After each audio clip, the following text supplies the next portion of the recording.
Hello and welcome to the show.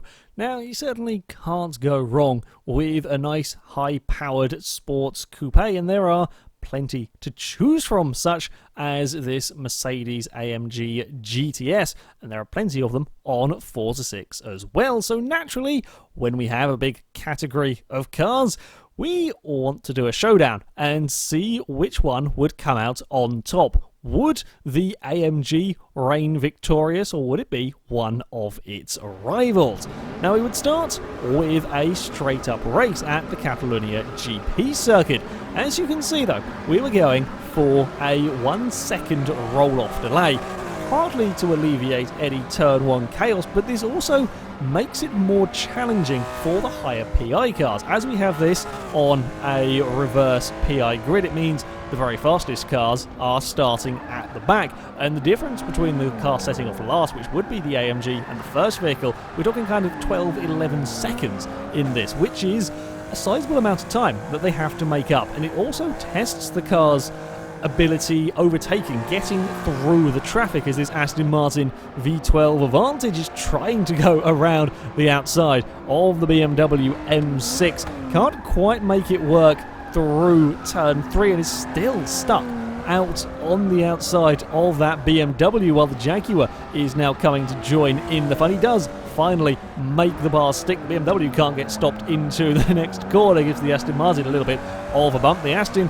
no trouble whatsoever. The Jaguar would make the most of that opportunity, and the F-type would be up a position as we all race through on this opening lap. Up ahead, the Bentley was struggling, as we kind of expected it might do here. Well, yes, the four-wheel drive is nice for initial launch. It is a very big, very heavy car, and it very quickly succumbed to the AMG Black Series Mercedes. The Aston Martin was going to pounce on the pair of them, though. That V12 Vantage making fantastic gains on this opening lap. The Bentley tries to cut back on the Mercedes, can't quite get the acceleration out of the hairpin to really do anything about the Merc, while the Aston Martin would have got to the front of this group. This also is kind of a little bit of a test of the car's performance relative to its PI, because again, at the front we had the lower PI vehicles were actually enjoying themselves, running away from the field. This Ferrari was putting a little bit of a wild card, considering it is a fair bit older than the rest of the vehicles, the 575, but PI-wise it was relatively up there, so we figured we would stick it in here, and it was doing well. It was holding on to its lead from the Alfa Romeo 8C at this stage. As I said, with the reverse PI grid, some of the very, very fast cars were trying to make their way through the order. The AMG GTS was among those cars. The Ferrari California was trying to make a move on the C63, would get alongside, but couldn't quite complete it. And now the Mercedes, with a much better run through that turn, would pounce on the pair of them again. We're seeing cars going 3 wide into the hairpin. The C63 wisely backs out of that one, kind of goes for a cutback on the California. California actually ended up out a little bit wide. Mercedes not quite able to get past the Ferrari, but the California would lose the place to the AMG. It was all really rather frantic. I was driving the Aston Martin Vanquish and was locked in battle with the Jaguar F-type. The F-type was mighty fast in a straight line. It was one of the quickest cars, if not the quickest car here, down the main straight at Catalonia, but through these turns it was having troubles. It simply didn't have the pace of the Vanquish, and I was looking every which way to try and find a way past. The problem was, though, whereas the AMG Mercedes had managed to pounce and get past 2 cars in one corner when there was slow traffic around, that wasn't necessarily working so well for me. We were fighting with the newer C63. The F-type would get the move done relatively easily, but I was stuck trying to go around the outside. That's an awkward place to try and go around the outside. I do get the move done, but it very much exposes me to the threat of that GTS behind. Fortunately, I could just run away a little bit down this straight. The Mercedes tried to get to the inside. The big slide from the C63. The Jaguar F-type was just slow out of the hairpin, having gone a little bit too wide under braking, and that would give me an opportunity. And in this kind of racing, if there was an opportunity, you very much had to take it, because there was still a lot of traffic and a lot of gap to make up because the cars at the front had been loving their clean air. The Ferrari still led from the Alfa Romeo, but they were being hunted down by the V12 Vantage. It was all very well and good catching them, but we did still have to try and find a way past it. It had taken a fair amount of time for us getting through the field to just simply catch up to the back of them, so we had to try and waste as little time as possible in getting past them, but that was easier said than done. Of course, they're going to be defending their position as hard as they can. The Alfa Romeo really pushing it on the exit there, just a little bit close for comfort perhaps on that sand trap. In the end, the V12 Vantage just too good under brakes, goes for a big dive. The Alfa Romeo goes for a cutback, but it doesn't quite have the power to compete with the Vantage, and the Aston Martin would get the position. I don't think the Alfa Romeo quite expected the Aston to have dived from so far back, but he did get it stopped. A fair way down from those battles. We had, well, the naval warfare going on with the C63 Black Series, the BMW M6. Both of these cars were really struggling with their vehicles, just simply not being able to get them through the turn. The Mercedes was struggling with brakes and struggling with a fair amount of oversteer. Very, very similar story in the M6. They were taking it in turns for outbraking themselves a bit into various corners. Yet these were not easy cars to drive around here, and they were struggling. It's perhaps not too surprising against the opposition. I would find my way past the Alfa Romeo with little trouble, but we were running out of time to catch the Ferrari, and the 575 was doing a remarkable job at this stage of holding us off. We were having a really tough time getting passes done, and it was helping the Ferrari that now both of our Aston Martins were right together, because I was busy looking at any opportunity I could to try and find a way past the Vantage while he was busy looking for a way past the Ferrari. If he goes all out attack mode as he is trying down this back straight towards the hairpin, that is when he exposes himself to an attack from my Vanquish, and sure enough, the Vantage gets stuck out wide, trying to go around the outside of the Ferrari, can't make it stick, leaves a gap on the inside for my Vanquish, which again, I'm going to take that opportunity when it arises. I do have to go the long way round the next corner, and that is not an easy place, but the Vanquish is so good through these turns, it can carry the speed. The Vantage is still fighting back as we head to this final corner, but is unable to do anything about the Vanquish, and I would move myself up into second place as we head towards what would be the final lap. I get a mega run through the last corner. The Ferrari was praying that this was the end of the race. It was not to be, as the Vanquish is just too quick. In the end, I got myself into a good enough position that when we came down this main straight, I was close enough to attack the 575, something that the V12 Vantage hadn't been able to do in the previous laps, and I was able to get to the lead. And while the 575 was back to try and defend off the Vantage, I was able to escape away at the front.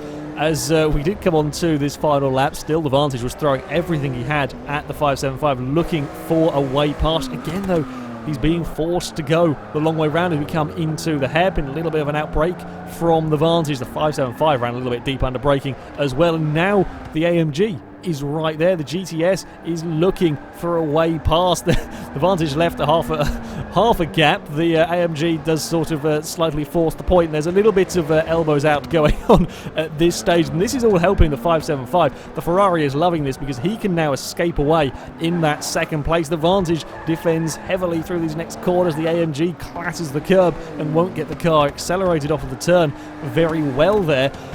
This means victory for the Vanquish, an incredible second place for the 575. Did a great job of fending off the Astons for as long as he did. Vantage claiming third ahead of the AMG in fourth. The California would get fifth ahead of the Alfa Romeo 8C in sixth. California only beating the Alfa Romeo in the run to the line. Our second race, again sticking with this 1 second roll-off delay, we would head to the Silverstone GP circuit. Perhaps a little bit of a faster circuit to this one. We haven't quite got the really slow speed sections that we had at the end of the lap at Catalonia to catch cars out. BMW taking an interesting line on this this first lap. I mean, a lot of these drivers weren't driven these cars at this track yet, so there's a certain amount of learning to be done in a very, very short space of time. The Bentley we saw going very, very wide. The Continental really struggles It really, really struggles, especially with these kind of medium speed corners. It's just such a large, heavy car that it couldn't carry the quarter speed. The BMW trying to go around the outside of the Bentley. There's not really that much space out there for the M6 to be going to, but he does keep it alongside. I'm quite surprised that the Bentley just couldn't accelerate well enough to compete with these cars and couldn't turn through these sections either to really fend them off, and the BMW would get the move done on the Bentley. The Vantage again spots a gap. The Bentley struggling with so much understeer. The Vantage will take any opportunity he can and would move up a position, as with the F-Type. My Vanquish is coming to join. F-Type gets very, very close but does get it done. My Vanquish is coming as well at this stage of the race here. The Bentley pretty much plummeted through this opening lap as a few cars still struggling with understeer. The BMW just gone too wide. The Vantage again making the most of the opportunity to get a pass done. Once more, the Astons, were on the march towards the front. My Vanquish was up behind the Jaguar F-Type. As I said, the F-Type had good straight line speed, but it was really struggling through these corners. It just couldn't live with the Vanquish's brakes, the Vanquish's cornering speed. In the end, I just forced him into a mistake. Likewise, the Mercedes, that AMG GTS, was keen on making his way through the order. It lacked the speed, the GTS, but it was very, very quick through these turns, and sure enough, that would get a move done on the M6. And I was worried. I was trying to keep as bigger a gap between me with the GTS as I could, because I knew that car was going to be catching quickly towards the end. So I wanted to try and get through this traffic as fast as possible, as did everybody else. We had Infinity had joined us for this one, actually stayed connected for this one, but that Q60 was struggling a little bit. It was likely to in this field. Again, it was another just sort of a little bit of an oddball to see where it would fit, and it couldn't fend off the V12 Vantage. It couldn't do much about the Vanquish either.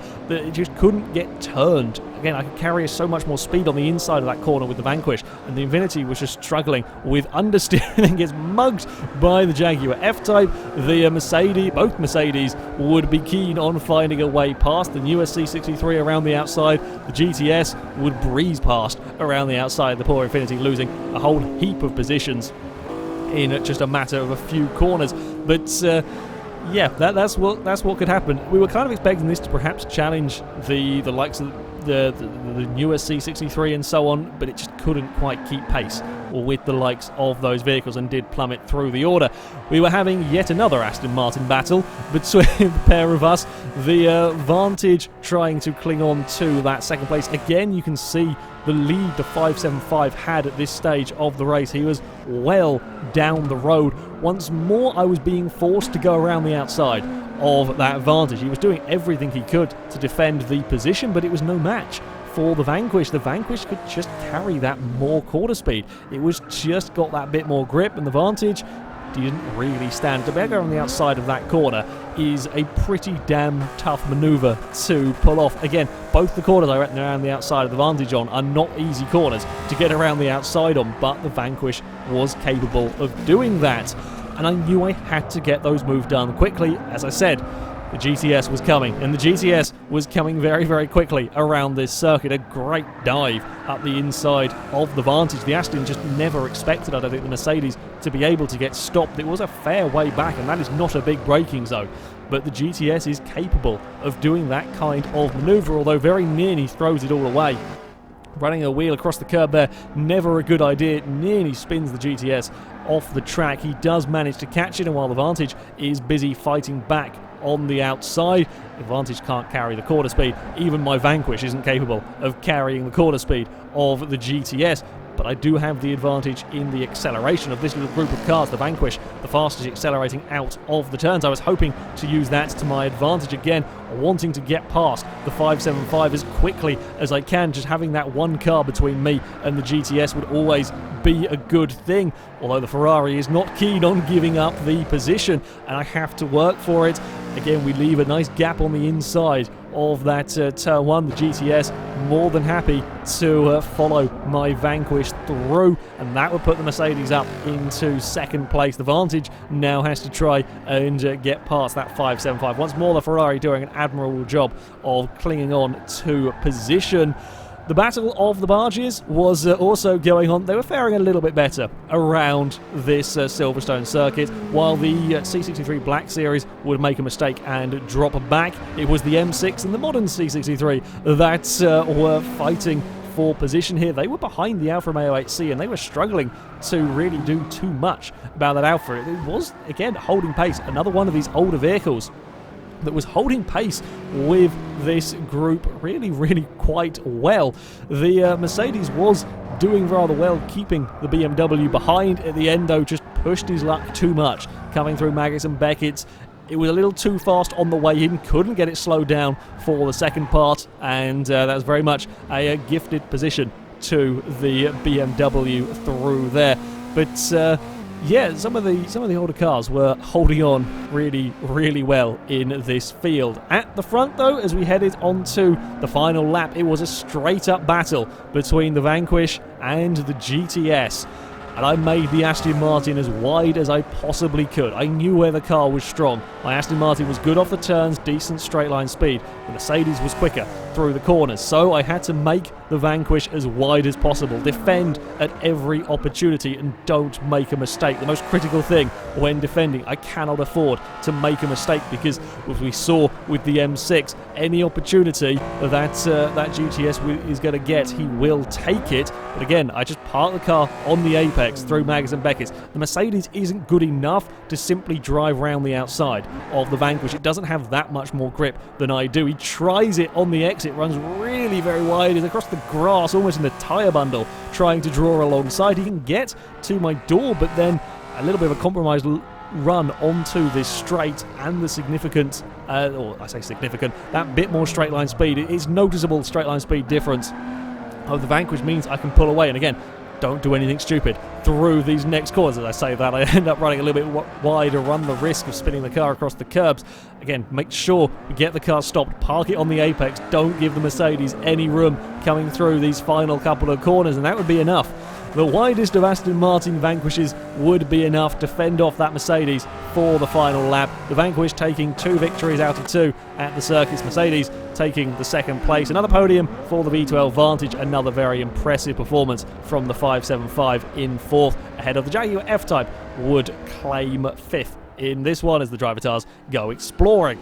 So that was the races. Of course, all sorts of things can happen in those kind of events. So I went off to do a time trial lap with each of the vehicles, of course, around the Top Gear circuit, doing flying laps with the cars, and it would be the Vanquish that take victory. It is very close at the top between the Vanquish and the AMG GTS. The AMG, it is that bit better through the corners, but it just lost its time in these acceleration zones. There was enough of them for the Vanquish to be able to come top. The California would claim 3rd ahead of the Jaguar F-type, while the Aston Martin V12 Vantage would be in 5th. Unfortunately for the California, had a poor Silverstone race well down the order, but yeah, would redeem some of that with this time trial. But again, all very close through there. The Alfa Romeo 8C did remarkably well in 6th, beating the C63 Black Series and the BMW M6. The 575 not far off those cars as well. You've got to remember how old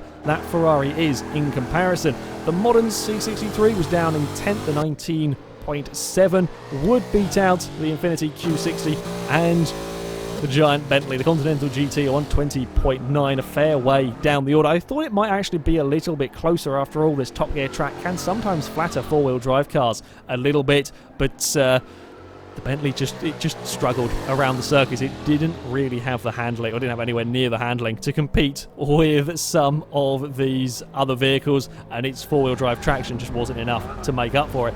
But perhaps the four-wheel drive traction would come in handy, though, when we came to the drag race. It's a great start from the 575. It gets off the line really well, as does the AMG. The M6 that we're riding on board with here doesn't get the best of starts, but does start pulling now back past the Ferrari and catching the Alfa Romeo 8C. The Bentley on the far end has absolutely rocketed off as well. The Vanquish just pulling away slightly from the M6 as we go up to cross the line.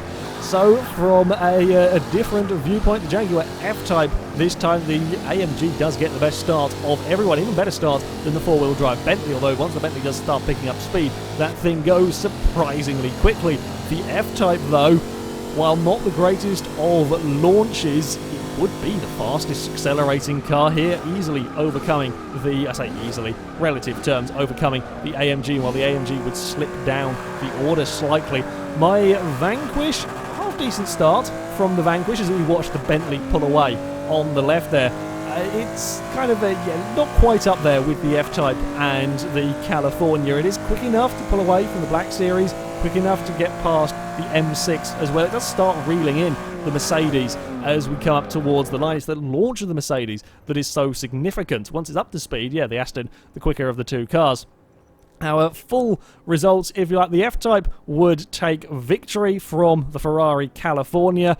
Then it is the Mercedes just ahead of the Bentley. It is all very, very close in this top four. I think it's actually one of the closest sort of drag races we've had between large groups of cars, because it's not very far until we find the Vanquish, then the M6, then the Black Series just managing to beat out that Alfa Romeo 8C. Then we have the Ferrari 575 ahead of the Mercedes, the newer C63. The V12 Vantage got an awful start, I think, and was struggling down there ahead of the Infinity. For the final of our tests, it would be the Nought to 100 to Nought. I haven't used the second car that went in this one due to a rather laggy replay on the poor Alfa Romeo. The 575, though, would be, well, it would remain close with the 8C, having been close in most of the races for quite some time. Nought to 100 to Nought, yeah, pretty damn close between the pair of them. The 8C just managing to beat it. The M6, actually pretty impressive in this one. It's pretty damn good at getting the BMW slowed down, although it would be no match for the F-Type. The F-Type is just so damn fast, accelerating, and apparently pretty good on the brakes as well. The next car to go, the Ferrari California, would go very, very close with that BMW. Again, a little bit of a lag going on with the replays, so some cars showing locking up when they shouldn't be. I can't do much about that. The joy of Forza replays. The AMG GTS would also go very, very impressively well, just managing to beat that Jaguar F-Type. The C63 would go not quite so well, although of all of these sort of showdowns and stuff that we've done, it's not quite as far soaring off into the distance as we have seen some cars do. The Black Series actually goes very well in this one, beating the 8C. Quite an impressive performance from the Black Series. The V12 Vantage would go very close, just managing to beat that Mercedes. Up next was my Vanquish. A pretty impressive showing from the Vanquish as well. Not quite up there with the F-Type and the AMG, but very much in the mix of it with some of the other vehicles. Then we have the Infinity that's gone off exploring, but again, it wasn't too far off into the distance. And the Bentley, while good launch and traction and so on, the large amount of weight on that thing, so trying to get it slowed down, a little bit of a challenge. So once more we do the flyby with the camera mode. The AMG takes a victory. I wouldn't say a massively comfortable victory over the F-Type. Is that launch of the AMG is very, very impressive, while its actual acceleration perhaps not quite so good. Either way, they do take a fairly comfortable margin over the rest of us. My Vanquish just managing to take third from the M6. Very close. M6 did a great job, actually, in this challenge to be quite so close. The California just behind us. A little bit further down the road, we find the V12 Vantage beating that C63 Black Series. The Alfa 8C is just able to beat the 575. Again, though, those two cars, the oldest cars here, were not that far off. The competitive field, the Bentley a little bit further down the road, and then we have the Infinity and the modern C63. Get pretty close between them. The sort of the speed that you saw the Infinity kind of barreling towards the pack, I was really expecting it to just go soaring off into the distance, but it didn't happen. It really didn't happen. And the actual whole group, when I pan the camera back round, it is one of the closest groups of vehicles we've seen in this series. Some of them have had problems with the camera not being able to go far enough to get everybody all in the shot and so on, but this one was, really not the case. A fairly tight-knit group on this one. It was, some interesting results, certainly, in the drag race and in this Nought to 100 to Nought. Did throw up some interesting results, but is on to the final results, and victory would go to the Aston Martin Vanquish. It was close, but its victories in the time trial and the races would be enough to see it top the table ahead of the AMG GTS. The Jaguar F-type claiming third ahead of the California, while the V12 Vantage started strong in the races, struggled a little bit in the latter stages. Impressive performance, undoubtedly, from the 575 there to a finish mid-table, beating the BMW M6. The Alfa Romeo 8C, also a decent performance ahead of the Black Series Mercedes. The Bentley, saved by its drag racing performance, does score 200 points in this one and would beat the newer C63 and the Infiniti Q60 at the bottom of the table. Those two were struggling a little bit with performance against this field, perhaps unsurprisingly, really.